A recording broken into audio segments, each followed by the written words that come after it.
How many times have you stood outside a door, desperately searching for the right key, rummaging through his pockets, rummaging through his purse, more and more frustrated until someone just pushes the door and it opens? It was unlocked all the time. This scene, which many of us have experienced literally, is one of the most powerful metaphors of human life. Because the truth is that we spend years, sometimes entire decades, looking for keys for doors that were never locked. Today I want to talk to you about something that can completely change the way you see your obstacles, your dreams, and your limitations. About how often the only thing that separates us from what we want is the belief that we need something external to achieve. I remember a conversation I had with a friend a few years ago. She had been trying for months to find the courage to talk to her boss about a promotion she deserved. He bought books on assertiveness, took online courses, consulted friends, even considered hiring a coach. I was looking for the perfect key, the ideal phrase,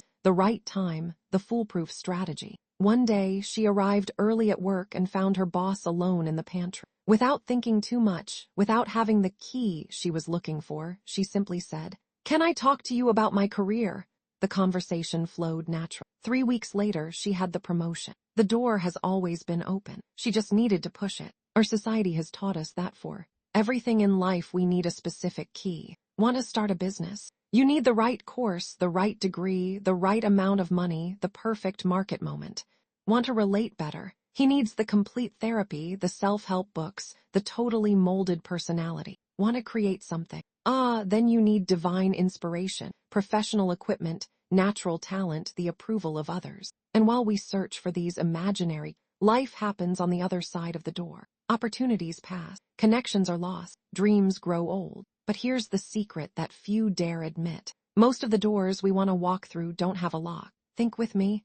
When was the last time you actually tested whether a door was locked before looking for the key? When was the last time you simply tried to do something before convincing yourself that you needed more preparation, more knowledge, more courage? I know people who have spent years preparing to write a book. They read about narrative techniques, studied classic authors, took creative writing workshops, but they never wrote the first line of the book itself. The door of literary creation was wide open, waiting only for them to sit down and start writing. I know entrepreneurs who have spent fortunes on consulting and market research before launching a product. When they finally decided to test a simple version, they discovered that the market wanted something completely different from what they imagined. Door of entrepreneurship wasn't waiting for the perfect business plan. It was waiting for the courage to get started. Ironic, isn't it? The only keys that really lock the doors of our life are those that we ourselves create. They are made up of fear, perfectionism,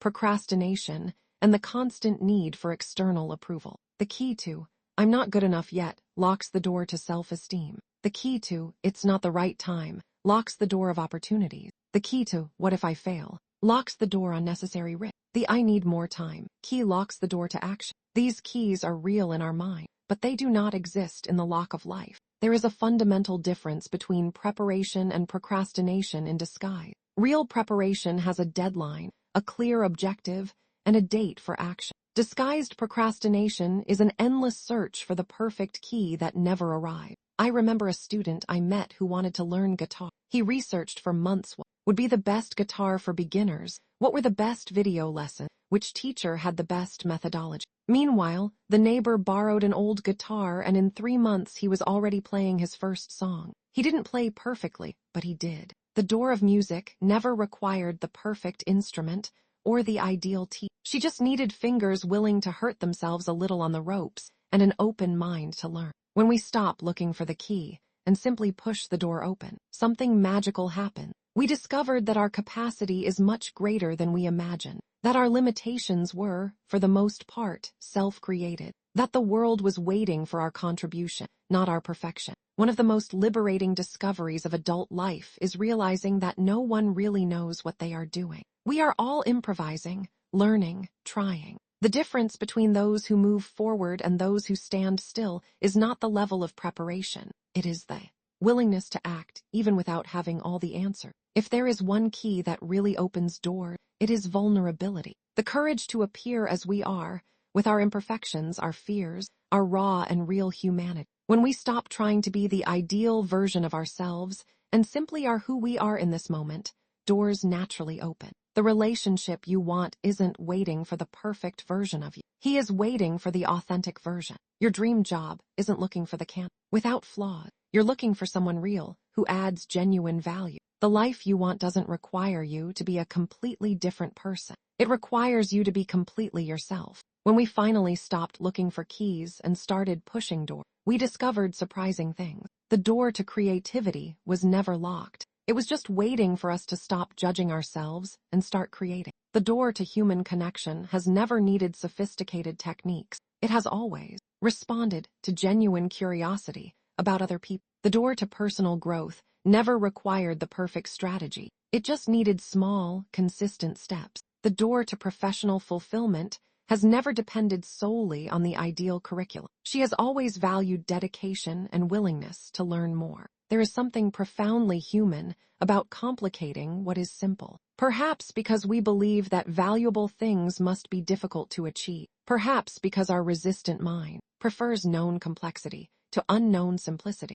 But life has a curious preference for simplicity. The best solutions are often the most straightforward. The most meaningful moments happen when we stop trying to control them. The most important doors open when we finally relax our hand on our fist. How to identify these open doors in your own life. First, look at where you've been looking for keys for a long time. What area of your life do you consider locked up and have been trying to unlock for months or years?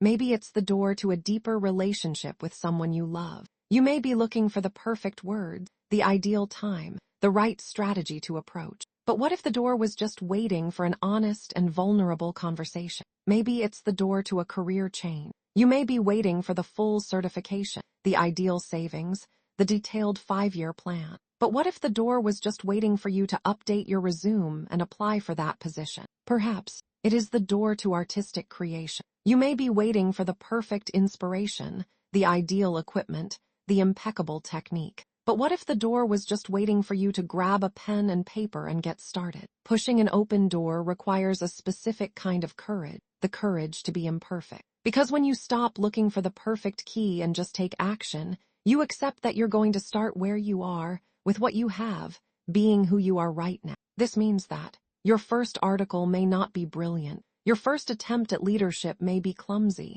Your first difficult conversation can be a bit disorganized. And that's okay. It's more than okay, it's necessary. Perfection is not the key to any door. It is, in fact, the lock that keeps most doors locked. When I look back on my own life, I am amazed at how much time I wasted looking for keys to open doors. How many opportunities I let pass while I was preparing to be ready. How many human connections postponed because I didn't have the right word. How many projects that died in the drawer because I did not have the appropriate qualification. What about you? How much time of your life have you dedicated to searching for unnecessary keys? How much of your potential is waiting on the other side of doors you haven't even tried to open? It is not an invitation to repentance. It is an invitation to deliverance. Because recognizing this pattern is the first step to breaking. There is a subtle but crucial difference between being prepared and being ready. Preparation is external.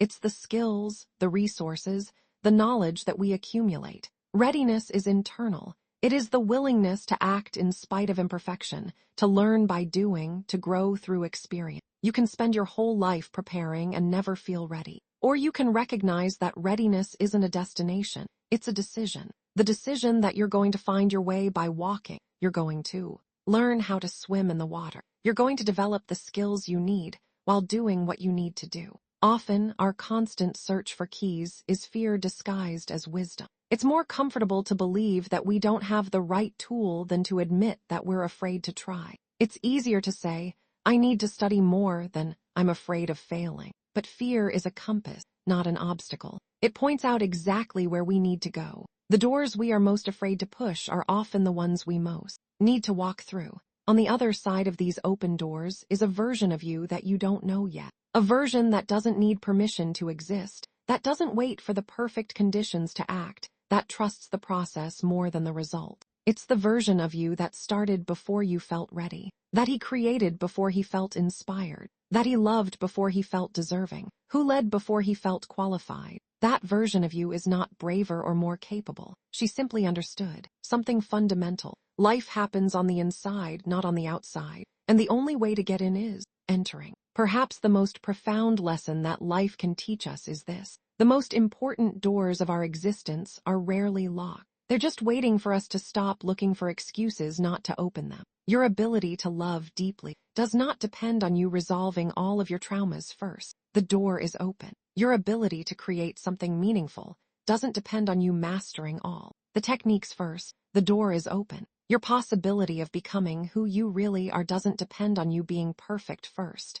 The door is open. So the next time you find yourself searching for the perfect key, stop for a moment, take a deep breath, and simply try to push the door open. It may open up with an ease that will surprise you. You may find that the only thing that stood between you and the life you want was the belief that you needed permission to live it. Today, I give you that permission, but in fact, you always have. The door has always been open. It has always been waiting for you. The question is not, where's the key? The question is, do you have the courage to push? Your life is waiting on the other side. And the door has always been open. What door of your life are you looking for an unnecessary? Share in the comments which door you're going to push today. Because maybe your courage inspires someone to discover that their door has always been open too. If this video touched something in you, leave your like and subscribe to the channel. Every day we bring reflections that can transform the way you see life. See you in the next video. And remember, you already have everything you need to get started.